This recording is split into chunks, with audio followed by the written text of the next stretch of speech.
En marge de la Journée internationale pour l'élimination des violences sexuelles en période de conflit, le Bureau conjoint des Nations Unies aux droits de l'homme, en collaboration avec ses partenaires gouvernementaux de la République démocratique du Congo, évoluant dans ce domaine, a organisé une journée de réflexion à l'hôtel Memling de la Gombe. Il était question de cogiter sur comment lutter contre les violences sexuelles à temps de conflit en République démocratique du Congo, pays qui compte un taux élevé de ces violences, surtout dans sa partie est, où encore une fois est agressé par les M23 soutenus par le Rwanda. Face à cette réalité noire, le directeur du Bureau conjoint des Nations Unies aux droits de l'homme, Abdulaziz Thioye, estime que la solution pour mettre fin aux violences sexuelles est la mise en application du communiqué conjoint de 2013 signé entre le gouvernement congolais et les Nations Unies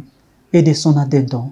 mais aussi des réformes, notamment au sein de l'armée. Le plan de mise en œuvre du communiqué conjoint qui a été validé par le gouvernement de la République du Congo suite à un processus consensuel et consultatif devrait être exécuté dans le même esprit de collaboration et de solidarité. Je ne doute point de la volonté politique des autorités et de l'engagement enthousiaste des parties prenantes à la lutte contre les violences sexuelles liées au conflit. Ce combat ne saurait être gagné uniquement par la mise en œuvre du communiqué conjoint et de son addendum. Des réformes profondes sont nécessaires, notamment des réformes du secteur de sécurité pour renforcer les mécanismes disciplinaires et lutter contre l'impunité au sein des forces de sécurité et de défense. Fournir les moyens nécessaires à la justice, aux organisations de la société civile et mettre sur pied un fonds de soutien et d'indemnisation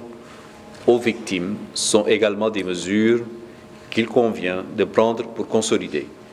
les avancées enregistrées jusqu'ici. De son côté, la conseillère spéciale du chef de l'État en matière de la jeunesse et lutte contre les violences sexuelles basées sur les genres a sollicité l'implication de tout Congolais afin d'éradiquer les violences sexuelles en RDC. J'adresse mon plaidoyer à chaque institution, depuis la primature en passant par chaque ministère, chaque organisation, chaque acteur,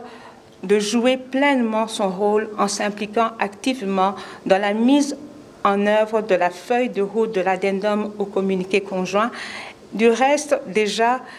validé pour pouvoir mettre fin à l'impunité des auteurs et à assurer une prise en charge holistique effective aux victimes de violences sexuelles liées au conflit. Plusieurs autres recommandations ont été formulées par le ministère du Genre, Famille et Enfants. La Journée internationale pour l'élimination des violences sexuelles en période de conflit est célébrée le 19 juin de chaque année.